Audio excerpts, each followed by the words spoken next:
Hola, estem aquí amb el Sergi Cortés, que és el degà dels propietaris de mitjans del vi català. De fet, és l'únic que queda, o gairebé, des del 2003. I, per tant, penso que és un testimoni absolutament privilegiat de l'evolució d'això que anomenem el vi català. Com era el teu primer número, te'n recordes? El meu primer número en paper, doncs, me'n recordo poc perquè fa molt de temps, però més o menys... Era el 2003, no? Era 2003, sí. Jo diria que tenia 2 formes de 16 pàgines. Algo així. 2 plecs de 16 pàgines. Sí. Ara això dels plecs ja se'm fa... Ho veig molt lluny, Això de les formes de 16 pàgines. Les formes de 16 més cobertes. O sigui, ens aniríem a unes 20 pàgines. Era el número 0, que va ser com una prova de dir, aviam, anem a provar a veure això, com respon i tal. Però, bueno, també t'he de dir que amb bastanta més poca preparació del que hagués sigut necessari. Ja passa. I el contingut? El contingut... Tenies articles de fons? Mira, el contingut del primer número 0, recordo diverses pàgines dedicades al Priorat, recordo ja algun article del Màrius Fuertes, però no va ser fins més endavant que no vam començar a fer articles més de fons. Sí. A partir del número 3, 4, sí que ja vam fer articles més de fons. Que bàsicament radiografiàvem una zona en concret, que no tenia per què ser una DO, una escapada a Tarragona, i fèiem cellers, fèiem vins, fèiem restaurants, fèiem llocs per dormir, ens desplaçàvem a la zona, evidentment, fèiem ruta. Dic Tarragona, però podia ser el Maresme, recordo, podia ser el Priorat, podia ser Lleida, ciutat, podia ser... En fi. Sí que estaves fent molta pedagogia. Sí, bueno, i estava aprenent. A més. I ara? Ara la cosa ha canviat moltíssim. Et diria que d'entrada ja no fem paper, això ja és un canvi molt important. Els articles aquests de fons tan llargs ja no. Per internet són inviables, no es llegeixen articles tan llargs. El sector també ha canviat molt, hi ha molts més vins, hi ha molts més cellers, hi ha molts més projectes. Tot va molt més ràpid. Com la vida, i t'has d'adaptar sí o sí. Respecte a les qüestions bàsicament varietals i territorials i de tipicitat, ha canviat molt la cosa? Sí, ha canviat molt i nosaltres també, segurament amb el pas d'aquest temps.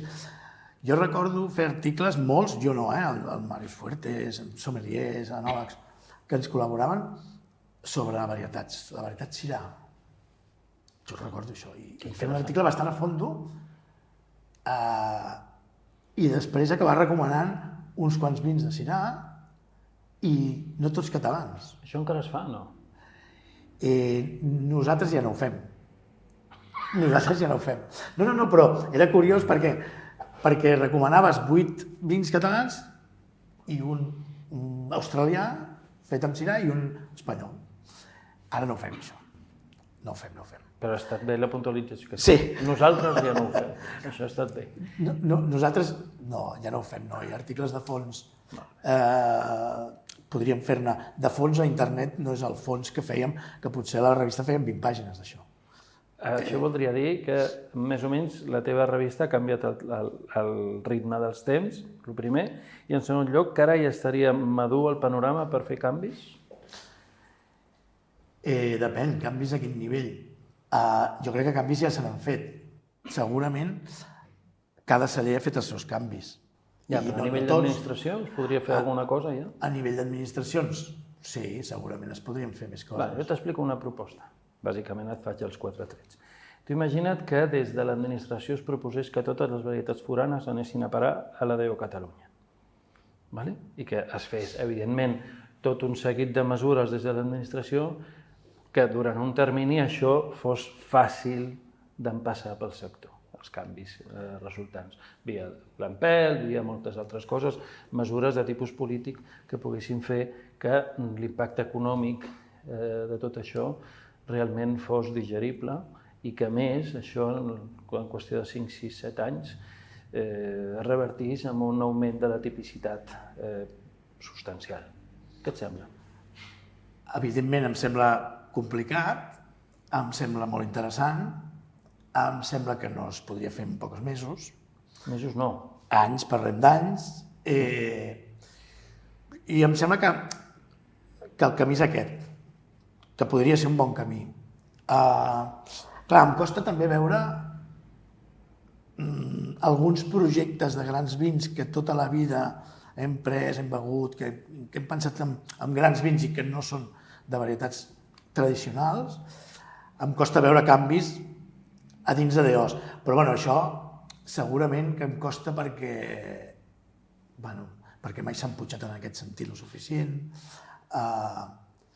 Una proposta arriscada, tan arriscada com interessant.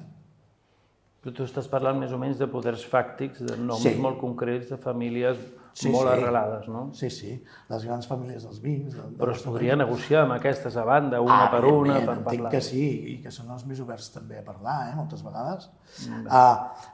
Sí, i penso en grans vins, penso en vins que a mi personalment m'agraden i que no estan fets amb varietats tradicionals, però sí que és un camí. Segurament que sí que és un camí com orgànicament els cellers han anat ja, és evident que s'han pujat molt des de mitjans, des d'alguns mitjans, però és evident que orgànicament, parlo d'orgànicament perquè ja entenc que no ha sigut forçat, s'ha anat cap a varietats tradicionals, s'ha anat cap a menys fusta, jo entenc que aquest és el camí. Els grans poders fàctics hi són i segurament s'haurà de negociar amb ells. Però sí, em sembla una proposta interessant i que segurament passats uns anys, si s'assoleix, tothom l'aplaudirà. Això no estic segur. Termini? Molt complicat això, no ho sé. 10? M'agafes aquí amb el peu esquerre anys. 10? Sí, 10 anys. 10 anys? Jo firmo. 15, Jo firmo, tu també? 15. No, 15 no, ja és massa. 15 són massa? Sí. Perquè igual ja Ja no ho veiem. m'agafaríem 70, ja... Igual ja no ho veiem. 10 anys, bueno, per què no? Sí.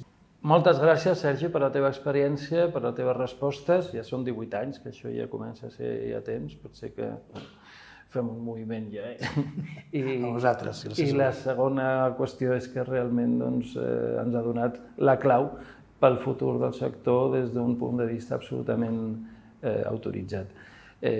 Seguirem amb més entrevistes i fins la propera.